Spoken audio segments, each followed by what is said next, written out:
Hello and welcome to the Champions Los Angeles podcast. I'm Kiran ShaDeSLaYeR Noojibail, and over the last 16 years, I've been a competitive player, esports commentator, live producer, show director, among others. And joining me today as co-host is presenter, caster, and analyst, my dear friend Ranjit MambaSR Patel. What's up, Mamba? How are you doing? I'm doing wonderful. I'm doing great. Always a pleasure to share the desk with you. And I keep looking forward to it, man. After the first podcast, when you reached out to me, said we're doing a second episode, I was like, let's go. It's going to be fun. Definitely going to be fun. Indeed.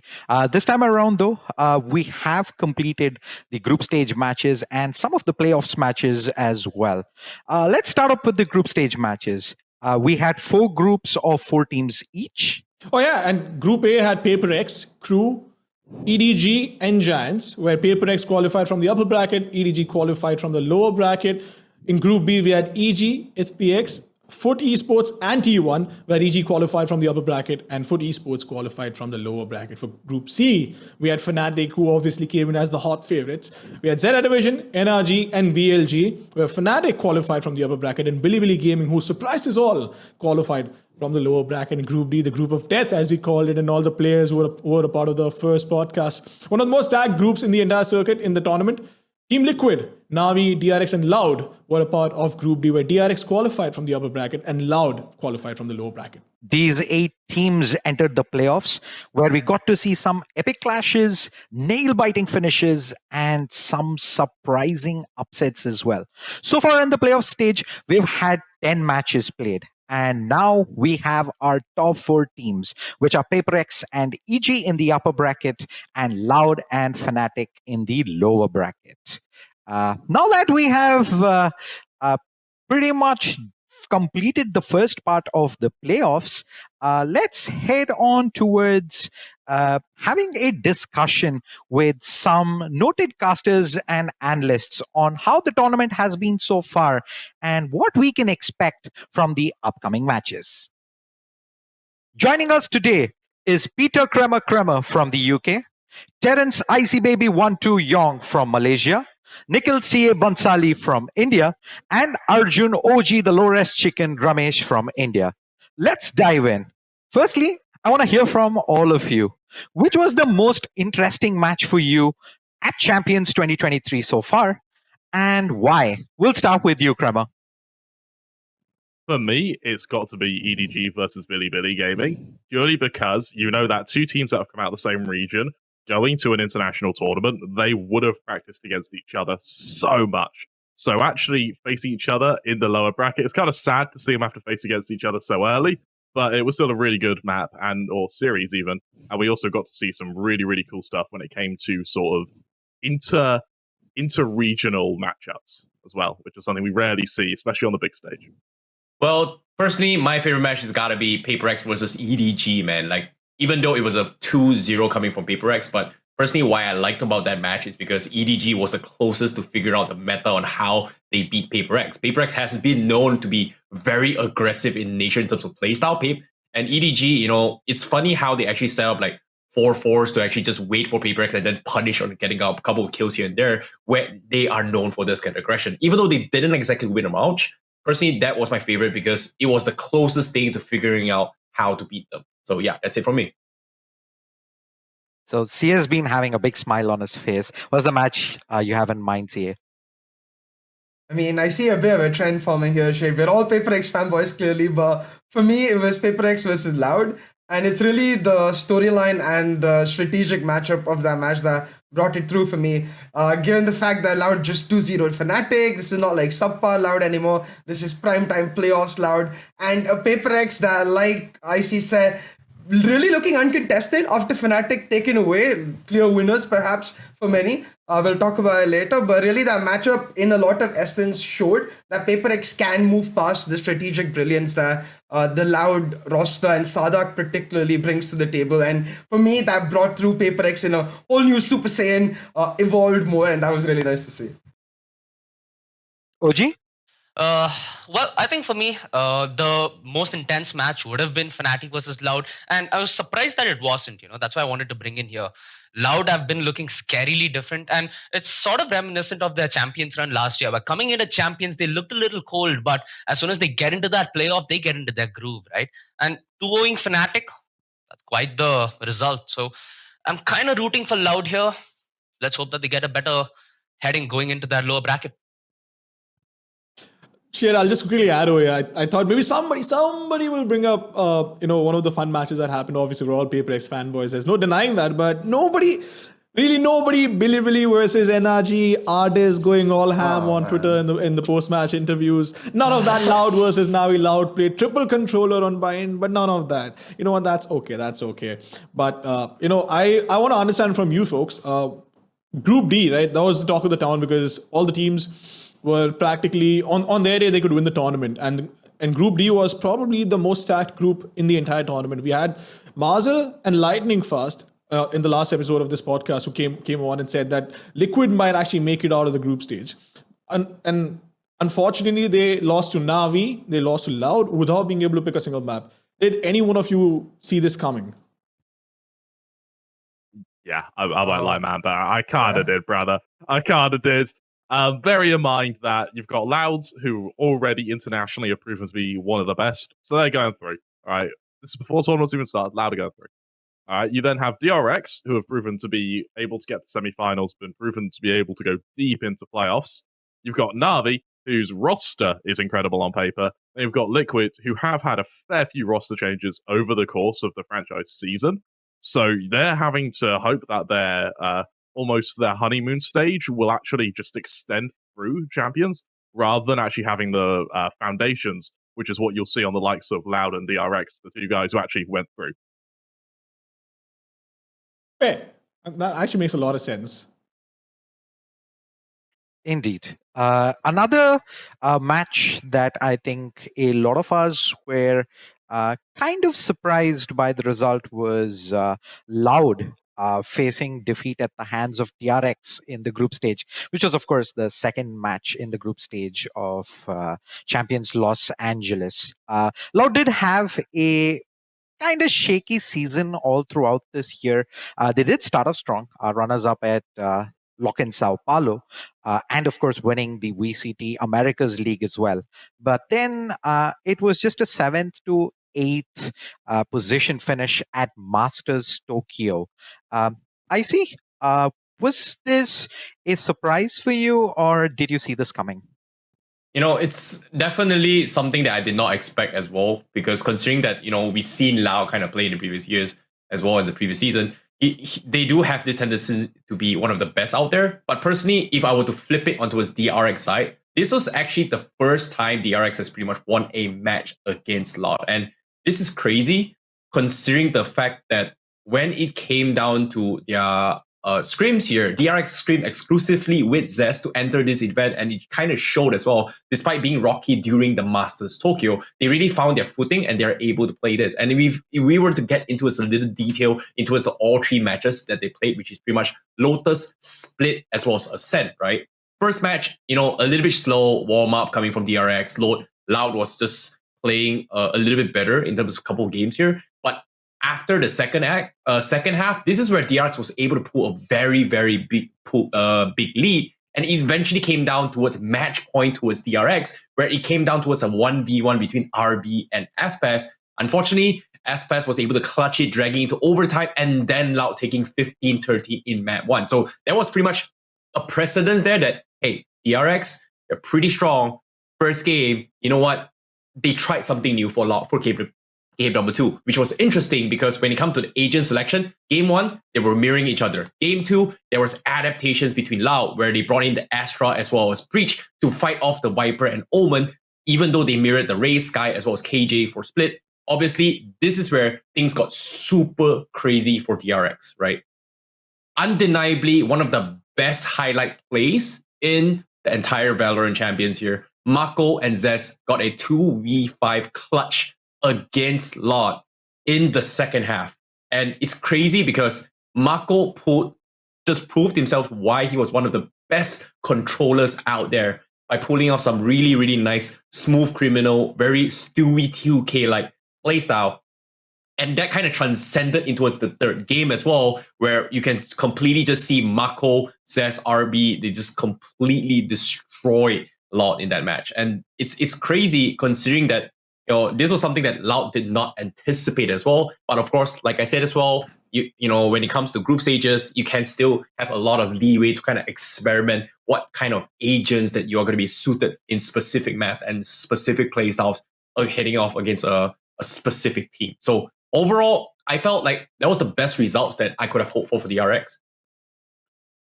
But you have to give it to them, right? DRX is definitely one of the most resilient teams I've seen in the entire tournament because of the way they've managed to come back out of situations when they've been trailing in matches. They've been able to make those comebacks. But see, I want to come to you and I want to talk to you about Bilibili gaming, which was a massive surprise, right? They come from the China region, which was just recently added to the VCT circuit. And for Bilibili gaming, Champions Los Angeles was their debut for an international VCT event. But for them to come in and beat NRG not once but twice, how do you analyze that? How do you look at it?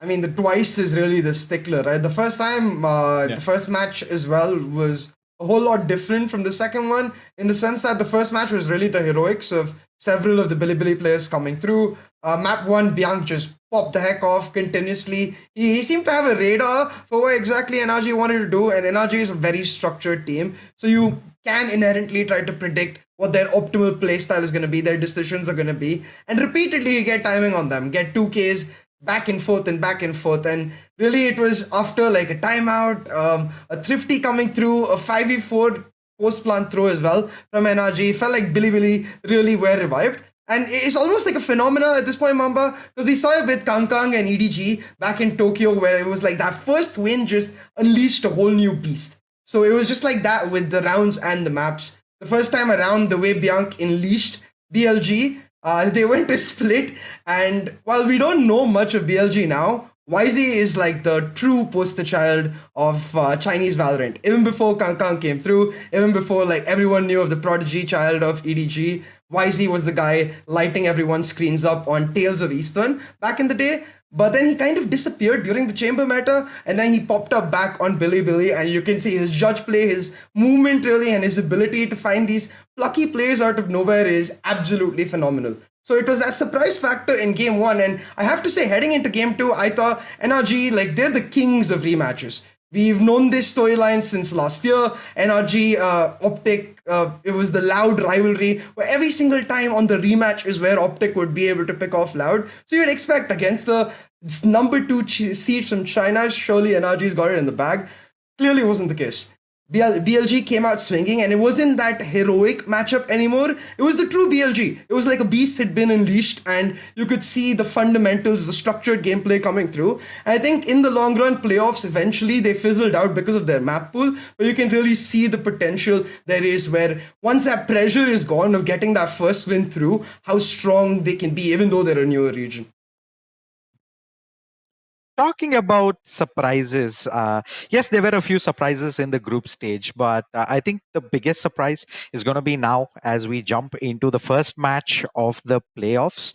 We did have a rematch of Lock-in Sao Paulo Grand Finals. It was Fnatic versus Loud. It's the defending champions.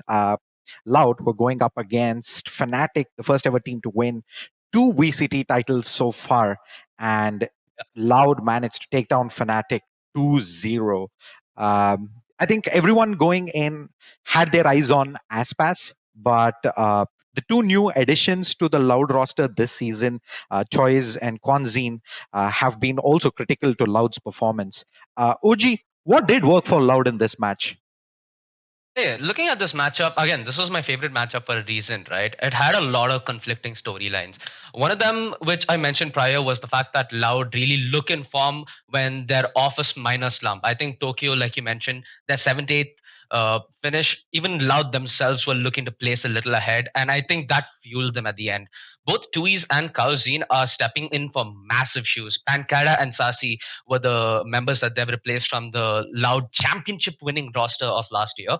This time around, it feels like throughout this entire season, they have not missed a beat. They've been the heart and soul for what looks like a very scary looking Loud team for anybody who's coming up against them. And Fnatic faced a brunt up against them. And in several situations, you'd see Boaster slightly lost, which is something that we've not been accustomed to seeing ever since Champs, ever since Lock-in. So this time in Champs with Fnatic looking a little weak, I think Loud have found their calling at the perfect time.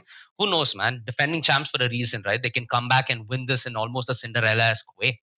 Yeah, no, that would be one hell of a storyline, OG. Loud coming back, especially given the fact that the question around the performances have not been going down. There's obviously been a lot more skepticism on how they would gel as a team, how they would perform in this event, because there was obviously a lot of talk in the community. But moving on, Kremer, I want to come to you and I want to talk about PaperX. Now, it's been obvious enough that we're all PaperX fanboys. Arguably the best team in the region right now because they won VCT Pacific 2023 as well. And they've had a very good track record of beating all the teams in the region. But they definitely look like they're in contention for the title. But I want to hear your perspective. And of course, the first playoff match, which they played against Foot, which they won 2-0 without dropping a map, which was wonderful to see as well. Has PaperX's performance lived up to your expectation, or were you expecting something else? In some sense, yes. In some sense, no. Yes, in the sense that they're in playoffs, they're doing well, they were undefeated in the first game. No, in the sense that we expected them to be here anyway. I think semi-finals minimum was what they were looking at going into this tournament.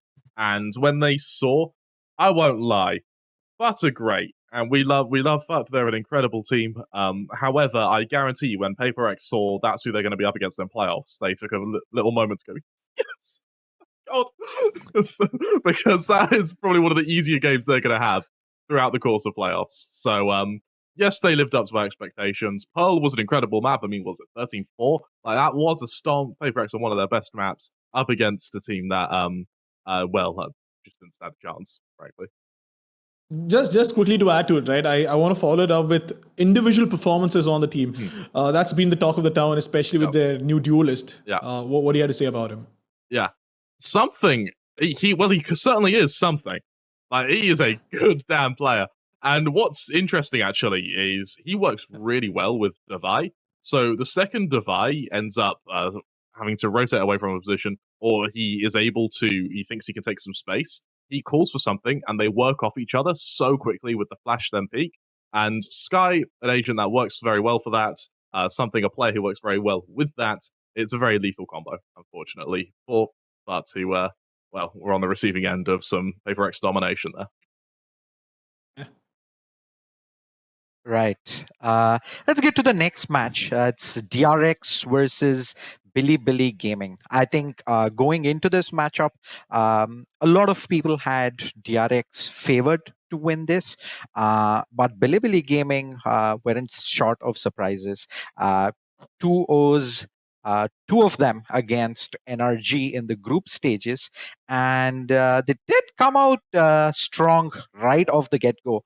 Map 1 first half 10-2, but DRX managed to make a comeback, take map 1 13-10 and 39 in the second. I see. What do you make of this performance from DRX? And had Bilibili Gaming taken map 1, do you think they would have been in a better position to close things out, and would the result have been different? To be honest, even if Bilibili took game 1, I still think that DRX would have won game 3 if they actually went towards a game number 3 here. Because of the fact that when it comes to Valo and playing competitive as well, it's all about adapting on the fly, right? Like, you have to be on tip top of your mental health or your focus must be at a tip top shape. Whereas in Bilibili, what happened to them is that because of that initial lead, and then the moment when DRX kind of flipped the tables and flipped the switch in game 1, you could see very apparent signs that Bilibili was tilting all the way through. And even towards the second game, where earlier stage game, it took a little bit of time for Bilibili to kind of catch back up and kind of adapt to what was going on from the initial tilt. But by that time, it's kind of like a racehorse track, where it starts from the initial sprint. It starts with the marathon. It starts with the final sprint push. So every single points in terms of racking those scores is very, very important when it comes to the tug of war matchups. And Bilibili just did not have those, I would say, how do I put this? mental fortitude to actually handle that kind of pressure. And that's the thing about competitions. And so far, Bilibili has shown that they are very disciplined and they are very consistent. Even though things don't go well for them, they always still keep pushing through. We are still gonna keep trying this aggressive play style. People will make mistakes and they're just banging on that fact. And once that happens, they just grabs on you like a claw and just completely pull you in and just gobble you up. And in this case, Bilibili was the team that actually fell out like that. I was just getting to the fact that I think Bilibili Gaming in their first map versus NRG in the first match, they were at one point of down, at one point of time 0-5 down, and they showed mental fortitude at that point of time to make that comeback and win map one. And I think it requires a complete different skill set to be ahead and then be able to close it out. And I think that, like you mentioned, IC was somewhere they kind of fell behind and eventually just couldn't pull themselves back to close out the series. So, yeah, it was a good try there by Bilibili Gaming, but DRX, as expected, did manage to pull through. Shit, you have to admit, these Chinese teams have been a revelation because even when they came to the tournament, they were dark horses, but they have definitely shown a lot of dominance. And I want to talk about two teams specifically. You have EDG, you have Bilibili, and I focus on these two teams because both of them, when push came to shove, they were able to obviously dominate the other team. And Bilibili was a funny story because while they were not able to beat anybody else, they took down NRG twice and in a 2-0 fashion. They did not drop a single map, but they were not able to beat any other team. But the other team, though, on the other hand, we have EG versus EDG. And I want to focus on the North American aspect. You were aware that players do like to chat a bit. They like to trash talk a bit. We saw Artists trying to do that with Bilibili. Bilibili shut them up. You saw Boostio do that with EDG, but this time around, Boostio was able to back it up. See, I wanna understand your perspective on why this was. It's really mentality, isn't it? Like, I think ICE also mentioned it about the BLG DRX game where it was the mentality of BLG that sort of went away. And for me, when I see teams like BLG and EDG, you get that feeling of the fact that they're a rookie. Yes, they've got tremendous potential. Yes, they can cause great upsets, but really a lot of their openings are mistakes from their opponents. A lot of their openings are things that they pounce on because of their hunger. And when you match it up against an opponent who's a lot more refined, a lot more confident in their ability, and a lot more strengthened in the fundamentals like EG, that mistake alleyway just goes dry. You don't really have the opportunity to try and bounce back into a game or to try to find that opening back, and that's where you solely end up getting suffocated. And really the EG EDG matchup, right? The stats say 1-2 split was damn close. Yeah, sure. Boostio was on chamber. I really do not see Evil Geniuses at their very strength. Where is the Demon 1 jet split that just tap, you know? We've all seen the clips, come on. So at that point, really, like, split, I felt like was a compositional issue for Evil Geniuses. And then you saw the gap in Ascent and then Pearl. The dominance that Evil Geniuses really showed over Edward Gaming. Now, don't get me wrong. I still think China is absolutely insane just because of the fact that this is just limited map pool. You know, this will come from experience, time, and exposure in these international events. So the fact that just in their very opening stint, they're able to match up against the likes of EG, DRX, who are now part of our top four, that's quite impressive, I must say. Yeah. Another team that was impressive coming into Los Angeles was Fnatic, until, of course, they did face that loss against Loud in the first match of the playoffs. Going into the lower bracket, I don't think anybody saw us expecting Fnatic having to make a long lower bracket run. They were up against Foot Esports, and they did win it comfortably 2-0. But was that enough for you, OG, to start believing that Fnatic can make that lower bracket run all the way to the grand finals and then take the title? See, I think the question here moves into, is it enough? I think this was important because Fnatic have never found themselves in this position for the past few months, right? They've been accustomed to winning at this point. After Loud took that series against them, it gave Fnatic a hard reality check because this is one of the, I think, most stacked competitions we've had in Valorant so far. Every team, like even Paper X, comes in with something new that looks like, okay, they might take the trophy this year. So Fnatic have really found a minor speed bump, and I call this minor because they're two-time land winners. They're coming for their three-peat here at LA at Champs. So if they're going to do this in that kind of a fashion where they're setting themselves up as a dynasty, now having this loss kind of helps you validate it. Because let's face it, at lock-in, at Masters, they went undefeated. Nobody could even touch them. Now they come into champions, they look slightly vulnerable. But imagine going through that lower bracket and then taking the dub. It gives so much more value and prestige to what's been a Fnatic year almost. So I'd say, you know what? I'm in the Fnatic bandwagon. I think all of you back home know it as well. I'm coughing on Hopium right now, man. But look, I'll say this one thing, right? You can't leave Loud out of this conversation as well, because Loud obviously are the defending champions, even though they've been looking really shaky. Fnatic, on the other hand, they have another storyline going, which they obviously want to make it a three-peat, and that's going to be one hell of a match to watch, I'm sure. But Kremer, I want to come to you again. Two teams from the China region, Bilibili versus EDG. They left their waves, they made their mark, and Bilibili had to fight for their lives against EDG. Yeah. But do you think it also, EDG and Bilibili having played against each other so often and so much, it played a part in Bilibili not being able to hang on to the lives in the tournament? And what sort of a mark do you think has Bilibili left on this international stage? What you need to remember is for Bilibili, that was the fourth time they've actually played against EDG in the last couple of months in a tournament. Yeah. And so for me, one of the big takeaways from that is, bear in mind, splits was, I believe, double overtime or single overtime, right? And Bilibili were just able to take that. It feels to me like these Bilibili and EDG, they're like the older and younger brother coming out of the region on their own. And as amazing as it is to be, Loud and EG and all these big teams, there's nothing more fun than beating your little brother at a game. And so I think that's something EDG have sort of embraced here for the rest of this tournament. All things being said, as Sieh very eloquently put earlier, is there has not been much Valorant in the Chinese scene. It's not been out for very long.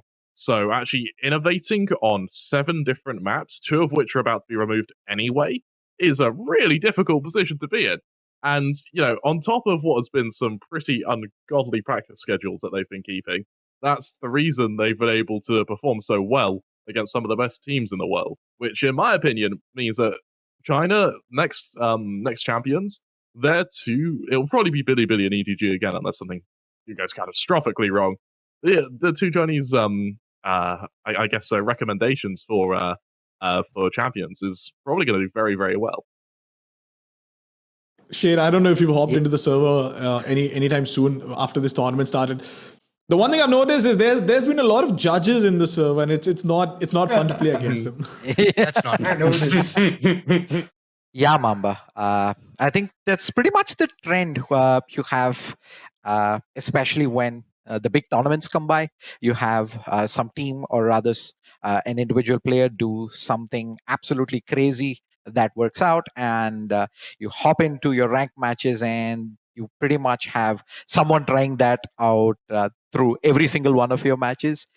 But yeah, that's a story for another day.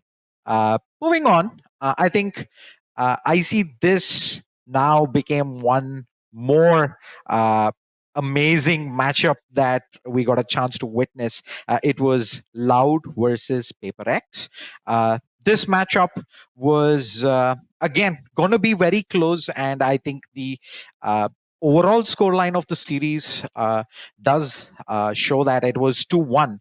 But the map that Loud did win, Paper X were completely demolished on that one. I think it was 13-2. Paper X did manage to come back and take map 3, but it was very, very close. Both teams are known to kind of innovate in very different ways. But What do you think gave PaperX the edge in this series? To be honest, okay, if we were to actually analyze PaperX as a whole team, right? If you were to just sit down and watch one specific game, let's say they're playing against Lao, for example, just game one, and if you just nitpick on every single thing that PaperX does, it all comes down to conditioning, setting precedents, and then getting into the heads of your opponents. So what I mean by that is that you're setting an idea into your enemy's heads. And the moment they start thinking like, hey, maybe PaperX is going to do like this, that's because PaperX wants you to think like that. And why I say this is such a powerful tool is that because when it comes to Coach Alex, he has talked about it before. It's all about setting a playstyle that fits PaperX playstyle. And how PaperX playstyle is being aggressive when they need to be, whenever they want to be, and however they want it to be. So when it comes to them, playing a same setup time and time again, there is a specific reason why they're doing it time and time again. It's not because, don't fix what is, it's not broken. No, they're doing it because when they do this, they're opening up options on how they want to attack a A side, they want to attack a B side, etc. So that's why when it comes to PaperX, they're so unpredictable because they strive in punishing you in the midst of chaos. And that's why PaperX is so good at this game. And there's a reason why everyone, when they watch PaperX, they can't figure that out. Because PaperX is all about conditioning in a way where you are going to be playing in PaperX playstyle, which is the strategy, the formations, the lineups. You're going to be playing against my style rather than playing your style, kind of a mentality.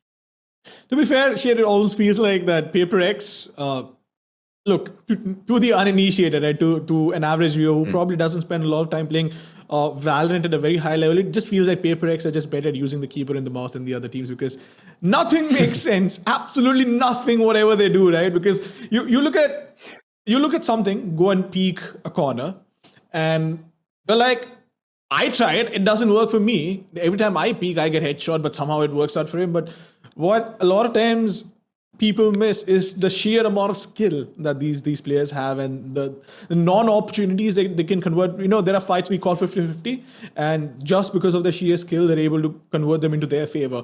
But while we're talking about aggressive teams, there's obviously one more team that you cannot look away from. That is DRX, which obviously is aggressive, but a lot more controlled aggression. It's not that chaotic. It's not as chaotic as PaperX. But I do want to highlight the match between EG and DRX, while EG were obviously looking to replicate their miracle run that they had in Masters Tokyo and make it to the top 4.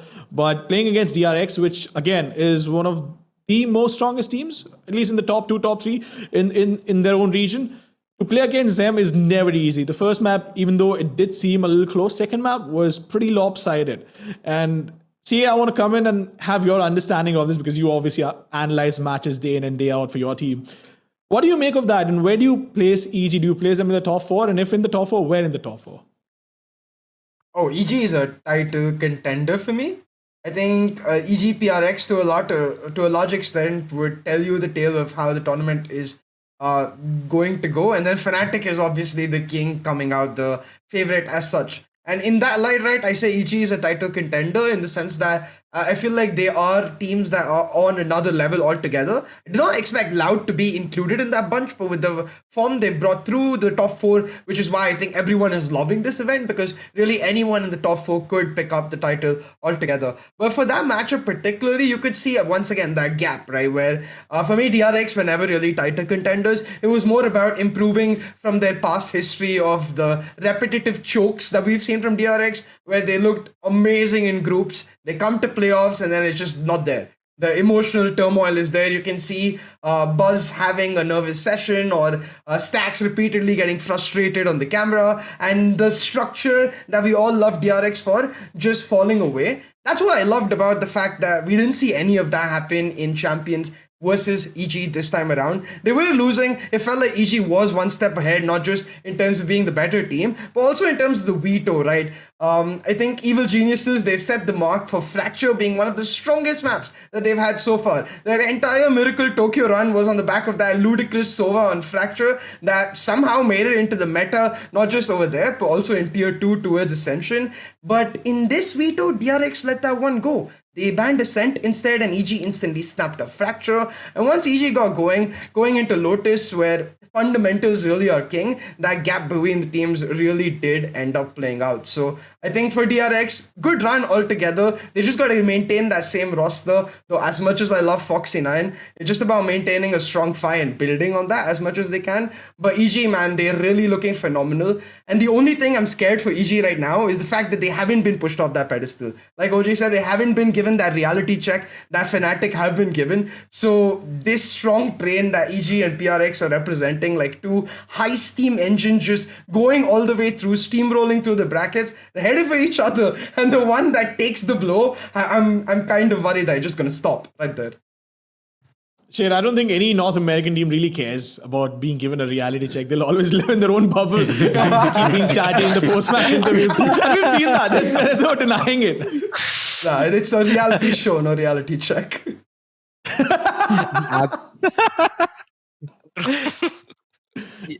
Absolutely agree, Mamba. Kremer, I want to talk about Loud and EDG, of course, that match, but the more important bit, that is Loud versus Fnatic. I definitely want to focus on that match because I think everybody in the world is going to be wondering if Loud is going to be able to beat Fnatic again. But for Loud to even be over here, they had to fight versus EDG to obviously hang on to their lives, and they won the match 2-1. It did seem a little shaky in the middle, but Loud obviously coming out on top once again. And Loud has been like this for the tournament. It's not been Loud like last year where you were pretty confident going into a matchup. This time around, you never know, as Sieh mentioned as well. You might get Loud which virtually plows over everyone, or you might get Loud which is a little shaky. They're not feeling themselves, they're not in the groove. But Fnatic as well has been feeling that way. That loss on Bind 13-1 is not something anybody would have expected, at least from Fnatic. So given these two teams are going to be playing in the lower bracket, what do you make of that match? Look, I'm either making a career or I'm ending one with this, but Loud aren't going to win. Simply put, they're just not going to beat Fnatic. Look, I could give you some deep analytical breakdown, but they're just not going to do it. You need to take a look at what's outside of the game as well before we take a look at what's inside the game. And outside the game, you've got Loud with, as I'm sure you're all well aware, in South America, the fans can be a double-edged sword. When you're doing well, it's awesome, but when you're doing badly, the criticism can really get to you. On top of Aspas, of course, he's approaching the end of his contract, and the Flash's player, Calzin, he's the one who's been doing a lot of heavy lifting in these matches, especially the close ones, like the one against Na'Vi, against Paper X. And my worry now is you let Paper X beat you, you let Na'Vi take a map off you, and then previously you've lost to DRX. This isn't the unstoppable Loud that's being always portrayed to us. I think they've proven their mortality, and now a lot of teams here are looking to get their pound of flesh, and I think Fnatic aren't exactly going to shy away from that. Here are two teams now in the lower bracket, OG, Fnatic and DRX. Both of them did have good runs in the group stages, but now they find themselves in a elimination match in the lower bracket. DRX in this game start off very strong. And first map, it is 13-1. Fnatic not really looking great there, but they somehow managed to bounce back and close it out 2-1 and keep their hopes alive of taking champions Los Angeles victories. Did you think the performance was good enough from Fnatic here to kind of reassure you that they're in a good spot, or was that first map just a red flag of maybe a sign of things to come and for Fnatic to set things right? See, Fnatic, they showed some good in that series by having the ability to bounce back, right? Because you said it was a 13-1. Yeah, sure, but that was the first map.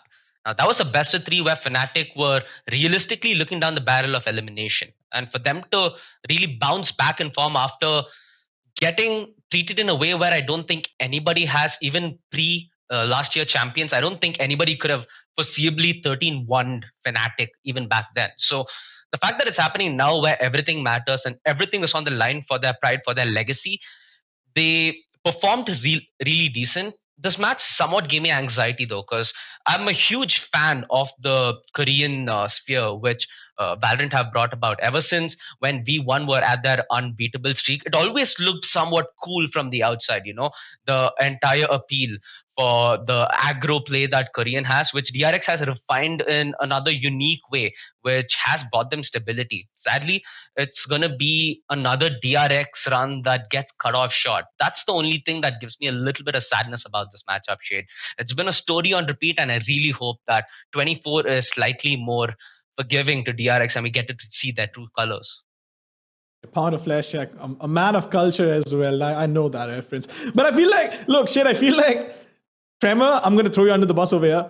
I feel like it's a little extra love for Boaster and not for Fnatic as a whole. Because obviously, nationality and whatnot. Well, what do you make of that shit? Listen. Sorry, go on. There aren't many of us left. We've got to watch out for one another, okay? UK esports is not the bastion it used to be. All right, so that's pretty much the playoffs so far. It's a lot of games that we've seen throughout Champions Los Angeles. Group stage matches and 10 matches in the playoffs. That brings us to some interesting stats about Champions Los Angeles so far. Fracture has been vetoed out the most in the tournament so far, 25 times, followed by Haven at 19 and Ascent at 18. Split being the least vetoed out map, out 11 times only. I see. I guess it wasn't too much of a surprise that we didn't get to see too much of Fracture this time around. I think Fracture is one of the difficult maps to play, right? Because it's one of the relatively new maps. But if you think about it here, based on the layouts, if you're playing as a pub game or rank game, Fracture is pretty fun, pretty easy to kind of play because it's very close and personal. It's very I would say one-dimensional in a certain sense, because of the sense that every single you're picking a corner, you're just picking at a straight line. There's there's very little potentials where you can actually double pick and triple pick to a certain degree. And what I mean by that is that when it comes to the uncertainty of specific places, let's say bomb site A, bomb site B, there's so much, I would say, unknown factor when you actually approach the sites that, oh, okay, what do? I have pretty much burned out half my utilities just to get some side of space. But when the moment I go to the site itself, it's like, wait, there's so many angles that I need to check before that happens. And if I use all these utilities, can I double back in time? Or do I have enough utilities for post plants? And that's the reason why I feel like Fracture is one of the difficult maps to play, because it's so agent dependent, right? Like you have to play like more smokes. It's either more smokes or more sentinels if you're playing on the defender side, which kind of messes up with your play style a little bit, considering the amount of angles that people can attack you from. Which I feel like it's the much difficult map to play compared to the rest, where you have like Ascend and Bind. Okay, technically, you know what? Ascend, Bind, bomb site A, bomb site B. That's it. Fracture, bomb site, technically, quote unquote, bomb site A, bomb site B, but multiple entry points, multiple choke spots, multiple angles that it's so hard to check them all. And as a pub game, yeah, it's fun. 1v1s, yada. But in a competitive game, that is very difficult to play. So I feel like Fracture is definitely one of those maps that needs a little bit more rebalancing compared to the rest. Like, let's say Bind, Ascend, they're pretty balanced. Haven is pretty balanced as well. Lotus, I'm not that sure. I'm not confident to talk much about it, but Split is also kind of balanced to that degree as well. Yeah, Split did get a change recently. It was out of the competitive pool as well for a while. Mamba, Split coming back into competitive play gets vetoed the least in Champions. Was that surprising for you? It was. It definitely was. But before I move on to the more serious questions, I definitely want to add to what IC said. Fracture being vetoed out like that, I don't think it has anything to do with utility or sites. I think everybody just hates the map with a passion. It's not a map. None of anybody of any one of us likes to play. I personally absolutely horrible despise the map. I would not want to play that map in a nightmare either. But going back to Split, again, the one place I really like to to camp in pub matches, in matchmaking, was the cubby that's been sort of evened out on the B side below ropes. I'm a little sad for that, but again, seeing the new split, it's definitely been a lot more fun. Matches have been a lot more entertaining. But giving you some numbers, right, Sieh? Split was picked 19 times, Bind was picked 16 times, and Lotus, surprisingly, was picked 14 times. Now, I want to understand two things from you. One, are you surprised at Lotus being so up high? And do you believe that playoffs are going to have similar map pattern, or is a team saving something over here?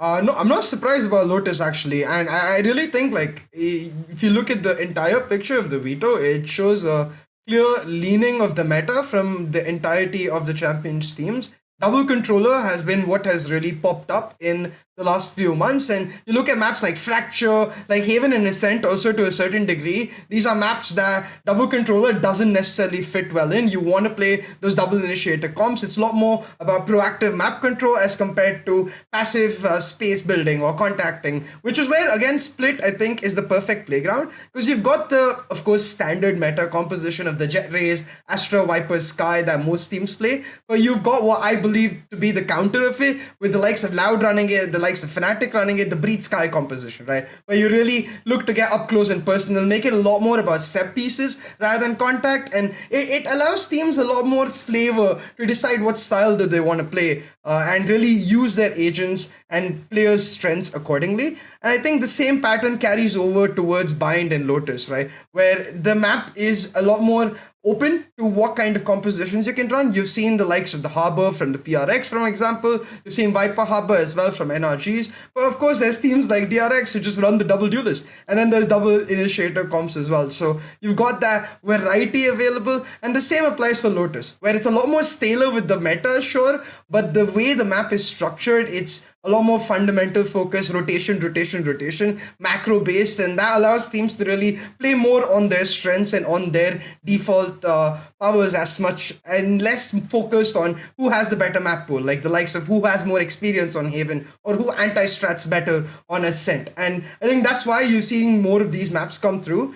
Coming into the top four, though, I really expect the likes of Fnatic to bring in a twist. I want to see Fnatic Pearl, particularly. It's something that they've throughout the last few months of tournaments regularly banned, but posted a tweet about it. So maybe we see some sort of a weird new Pearl strategy brought through by Fnatic to really disrupt this controller meta that they didn't split though. So I'm hoping they're able to do it once again. But all in all, I think the maps are very likely to continue the same, because this is probably the healthiest meta we've had throughout the history of Valorant.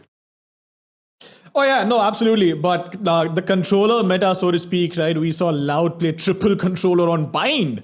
Out of all the maps you could have played triple controller on Shade.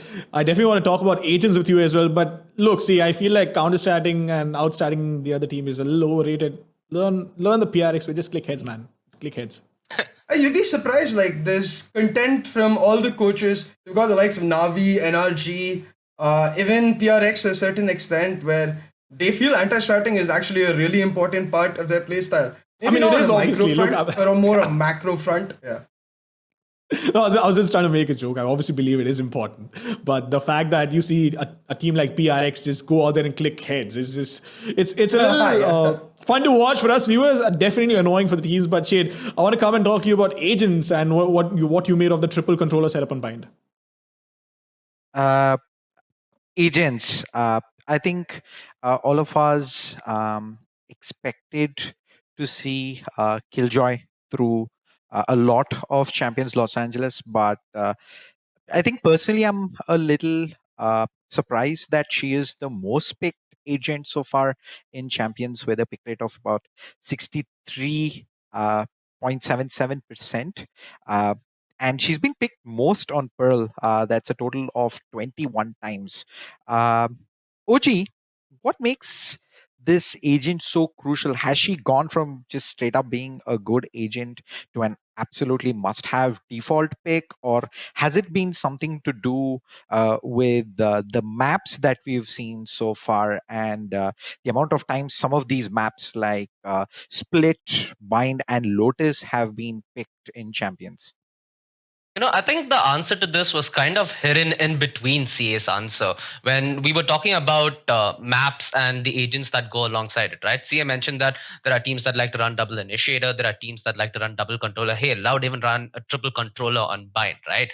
What makes the difference here, Shade, is the fact that in a game like Valorant, where a lot of teams these days want to try forcing fights rather than trying to play on passive space, which really isn't as consistent in terms of results, have fallen into maybe a double initiator. Maybe the double controller or the triple controller helps create that space. So in this situation, you're already filling two roles, right? You have the initiator sorted, you have the controller sorted. Usually, when you have these two roles, the space is really important. There have been lineups in the past where they trade duelists, they trade the space makers for more utility. But when you're running something like a double controller, you always need somebody who makes the space or at least forces the fight. Because once you get that initial fight, your utility is going to do the rest and holding them back, right? At least that's the mindset. Now, adding another sentinel, it really doesn't bring value for that kind of a philosophy. And I think that's the main reason we have not seen Deadlock so far in champs. I was really hoping for a team like Paper X to pick it out because they're the quote unquote innovators when it comes to meta and strategy and agents, right? Now we're heading towards the top four, so I'm hoping that we see that innovation from Paper X. Although with this year's champs, I feel like that's going to be a trend shade. I think we're going to see way more of KJ even in the top four. Yeah. And Mamba, we did have a chat with Marzil before Yeah. Champions started in the previous Champions podcast, and he did mention what OG did as well. He expected to see Deadlock and Paper X be the one to pick that up, but unfortunately, that's not been the case so far. Do you think we'll get to see Deadlock maybe in the matches to come at Kia Forum? Deadlock, I'm not really sure about. It also has to do something with what IC mentioned. PaperX definitely has been conditioning the players and the viewers alike to sort of have this expectation out of them that they will go out there and do something out of the box. And while PaperX has been a team which is always on the edge about what's possible in the game with compositions and the play styles, I really do not see the sort of utility Deadlock would have in a team comp like PaperX. But then again, PaperX could have a different philosophy. I don't know. But I do believe it's highly unlikely that we might see a Deadlock over here. But moving back to the agents that have been picked the most times, right? Viper was picked 56.5% of all the matches that has been played. So Viper is out there. It's shown a lot more utility, and we've seen really creative ways to play Viper as well. Followed by Sky, which was picked 54.35%. Now the question over here, Kremer, for you is, what do you think makes Sky and Viper so viable in all these maps and in all these matches that we've seen? Sky particularly, because Sky is just good. Just good. You can direct your flashes. You've got one of the best clearance abilities in the game. You've also got a heal. Why you have a heal, I don't know, but you do. You've got this. You've got a fast popping ult when you want to push onto a site, and that also, by the way, will zone the final three players, and it won't stop. That'll keep going till they shoot it. So you get a constant ping on three players with your heal, with your recon, with your flashes. That is a fundamentally good agent, regardless of whether you want them to be an initiator, whether you want to be a duelist, whether you want to be a sender, doesn't matter. That is a good agent. And unfortunately, it's not so much that the rest of the agents are bad. It's just that right now, Sky is so good, it's sort of. I'm not saying you'd be throwing if you weren't picking her, but I am saying if you're my ranked teammate and you don't pick Sky, I will be dodging. That's sort of somewhere between there, that zone.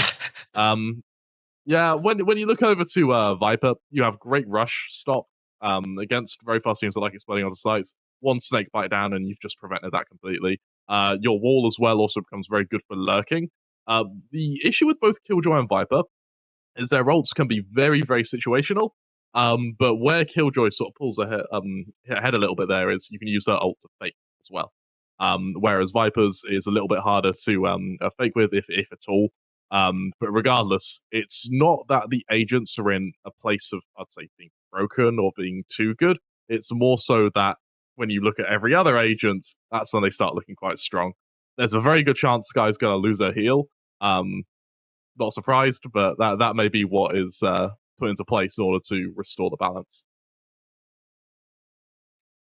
Before we get to predictions, IC, I want to talk to you about a couple of agents that you mentioned earlier, Raze and Jet. Both these agents have had more or less similar pick rates, with Raze being at 54.35% and Jet at 52.90%. So almost similar, with Raze edging that out. Is Raze as good of a duelist today as Jet, and why have we seen so much of Raze so far at Champions LA? Absolutely not. Because why? If you're playing a ranked game, if you dive in with double satchels without your team backup, you're most likely gonna die. That's what's gonna happen. I swear. No. Jokes aside. Jokes aside, of course. Okay, the thing about Raze and Jet, right? You are gonna be sacrificing something, right? Like both have very, very high kill potential. You know, showstopper on Raze, boom. You know, your out is great. It's amazing. Jet, you're out. You are looking to take advantage of blades here to actually kind of reset because of the fact that you can kind of jump spot all the way through and then get 100% hit rates with your blades rather than the RNG of a gun when you're jumping, right? Like the bullet spread is going to be all over the place. So the question here, when it comes to these two agents, is that two things. Preference. Does your team need more smokes or does your team need more push? Because if you think about Raze has so much zoning potential. Boom bot, check one corner, immediately that whole corner is done. Raze can immediately satchel forward to get another position for the team. And while this is happening as well, economy-wise, it's cheaper and it has more versatility, right? Your satchel can either be used to push forward or zone enemies or even just buy time. Whereas Jet, I go for a dash. No, wait. Once I pop it preemptively, I have to use it within X amount of time. Oh, wait. My updraft, it's kind of expensive now. And if I mess up, what do I do next? Oh, I'm going to drop smokes. Is that smoke going to be able to help your team or is just helping yourself? So is it better? Personally, it comes down to team preference. Personally, I think Raze overall, its toolkit is just a little bit better. Not in pub games, not in ranked games, in competitive, definitely. That's for the agents, but I want to jump into the predictions over here, and I want to sort of throw you all under the bus and not give you the opportunity to justify why you're picking the team you are picking. Because as an analyst or the conversation that we're having, it's always very difficult to pick a team because one, you really don't know which team's going to win. You only know the history that they've had, and also the fans. They also get very upset when you don't choose their teams. So starting off with the upper bracket finals, Kremer, starting off with you. PaperX versus EG. Who do you think is going to win? And then everybody else. PaperX. Okay, then. I see. Yeah, do you want more than that? We wanted three. So three against, brother. I know everybody's going to go for PaperX, but just for the fun of it, I'm going to pick EG. Because I want to see PaperX play from the bottom. Next. Yo, my pick'em's got PaperX going all the way to the finals and then losing. So for now, PaperX. Okay, to mix in a little bit of variety, EG are going to pick Deadlock against PaperX, but PaperX are going to roll them anyway. So PaperX. That's brave. That is a brave pick. Yo. All right, OG. We'll put you on the spot back again. Lower bracket semifinals. Loud versus Fnatic. Who's winning it? Well, this time I'm supporting Loud, even though I'm a Fnatic guy. I'm feeling the green, man. Sieh? Once again, my pick'ems have the Fnatic lower bracket run all the way through. I expected PRX to take them down, but no worries. I'll have the Fnatic win either way. I see. Fnatic fine boy. Like, I just want to see Fnatic stop them. Fair. Kremer. Right. You haven't quite seen the Fnatic deadlock, which OG was trying to predict earlier, but didn't quite bring it out. I think if anyone is going to pick Deadlock in these final 4 games, Fnatic is probably up there, right? I think Boaster's innovative enough to wake up and go, guys, I've had a dream. Okay, the rest of the team go, oh god, and goes, look, Deadlock. Okay, all right, Deadlock splits. I know it sounds weird. I know you're not quite expecting this, and the rest of the team they need some coaxing into. I'm actually it's over breakfast, so before they can get too tilted from prac. And then after a long breakdown and Boaster lays out his mind and uses red string to connect every point, eventually Fnatic are going to bring out Deadlock and they're going to beat Loud with it. We're talking about the lower bracket, right? Which 2 teams do you believe will be in the lower bracket finals, and which one will proceed from the lower bracket to the grand finals? Oh, I think lower final will probably be Fnatic, EG. And I think that it probably goes to Fnatic, Paper X grand final. I see. I think it is going to be Fnatic going up against Paper X in the lower bracket finals, and then Paper X goes to the grand finals, and then Paper X wins against EG in the grand finals. And for me, it's just the Fnatic lower bracket run all the way through. Like Kremer, I think EG will be the one to face them off in the lower bracket finals. But unlike Sieh, I think Fnatic's got to earn the bag in the rematch versus PRX. Okay, fair. I mean, I've already given my predictions on the other 2, right? So that leaves EG taking on Loud in that lower bracket.